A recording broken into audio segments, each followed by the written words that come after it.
tells you what it can't do, and really what it means to say is what it won't do. And to usher in a new era in this city where we understand that we do not get to choose the scale of the crisis we face.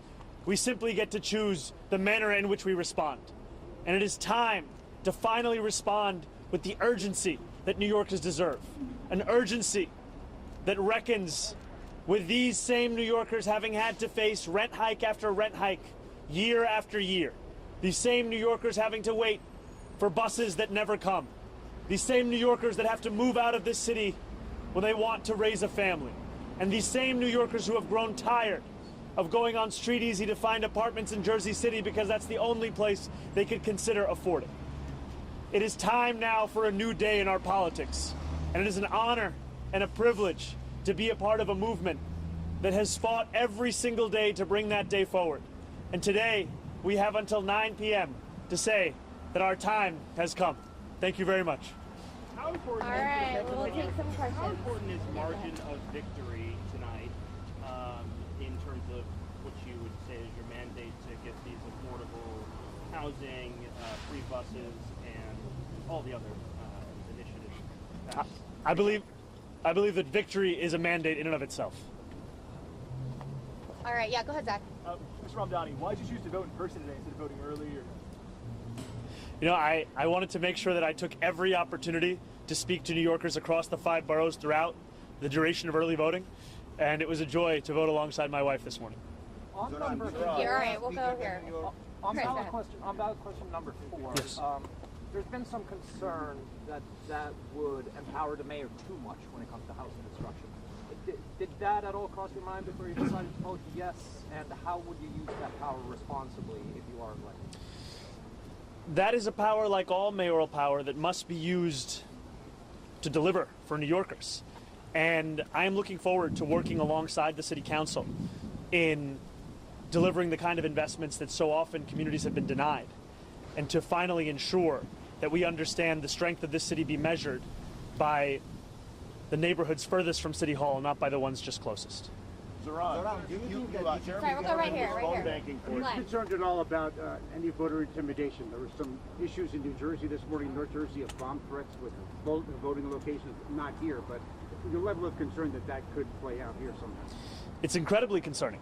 Right. And I think that it is an illustration of the attacks we're seeing on our democracy. Sometimes they're blatant and explicit in the manner of these bomb threats. And we also have to know that here in New York City, I saw a young woman sharing a story of her mother who had voted for our campaign and was then harassed by another man at that poll site for doing so. And we have to understand this as part of the general approach the Trump administration has taken to trying to intimidate voters with baseless allegations of voter fraud as a means of trying to repress the voice of Americans across this country. And when we think about how best to fight Donald Trump, one way we can do so is by understanding Andrew Cuomo for what he is, the candidate endorsed by Donald Trump, Elon Musk, and Stephen Miller. All right, go ahead, Ed. Gentlemen, this has been a local race, but the nation and the world is now watching.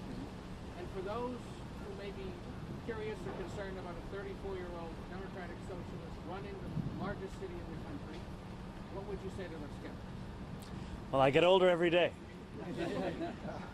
Look, I think more about New Yorkers than I do about anything beyond our 5 boroughs. And I look forward to fulfilling the hope that New Yorkers have put in me and to earning the trust of those who voted for another candidate or didn't vote at all. Because my responsibility will be to the entirety of the city. And it will be to deliver on the agenda that we have spoken of for more than a year, an agenda which will finally bring working-class New Yorkers to the heart of our politics, a place that they have not had for quite some time. Yeah, Michael, go ahead. I want to ask you about the housing question. You waited until today to weigh in. At the same time, we know that more than 700,000 people cast their ballots in early voting, and many of those people presumably were looking to you to take a position on this. Can you explain what took you so long to come to a decision and how your thinking evolved to get to a place where you took a position? You know, I take very seriously the responsibility that I have to share my thoughts with New Yorkers, and I want to always ensure that I do so having had actually come to the conclusion. And I took the time to have conversations with stakeholders, policy experts, and wanted to make sure that I was deliberate in the decision that I made, and that's where I've landed. Zoran, Jeremy All right, we're gonna go Corbyn's right phone here. banking for you this Excuse me, sir. All right, right here. You think that this is bigger than New York, that your victory can turn the tide, change the conversation for the left in Europe and inside the Democratic Party in the United States? My ambitions are squarely within these 5 boroughs, my friend. Thank you. Jeremy Yeah, we're Corbyn's gonna go right phone here. banking Yeah. for Reduce federal Assemblyman funding any if you win. What are your thoughts on that? Sorry, could you say it one more time? President Trump says he plans to reduce federal funding if you win. What are your thoughts on that? You know, President Trump also encouraged every New Yorker to vote for Andrew Cuomo. There are many things that he will say and that he will do that will not actually bear out in the results within our own city.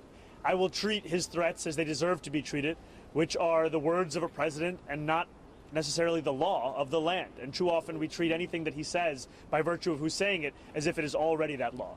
And it is time that we have a mayor who stands up for New Yorkers each and every day, not one who's willing to sacrifice those New Yorkers so that they can stand up for themselves. Zoran, All right, Jeremy last question right Corbyn here. was phone banking. Go ahead. Assemblyman, any last-minute message for New Yorkers who may be concerned that the president will follow through on his threats if you win tonight?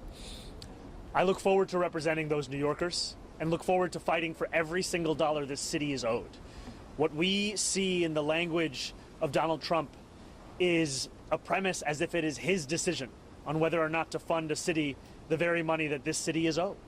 And I look forward to utilizing every single tool at my disposal as the next mayor of this city to fight for the people of it. That means using the courts, that means using the bully pulpit, that means ensuring that we actually follow the letter of the law. And I know that doing so is something that threatens Donald Trump. It's why he's gone after Attorney General James, because she had the audacity to hold him to the same law that every New Yorker is held to. But I will not be intimidated by this president. I will not be intimidated by anyone, because my job here is to serve the people of the city. Thank you guys so much. Take a lot of cities. Thank you, Donnie.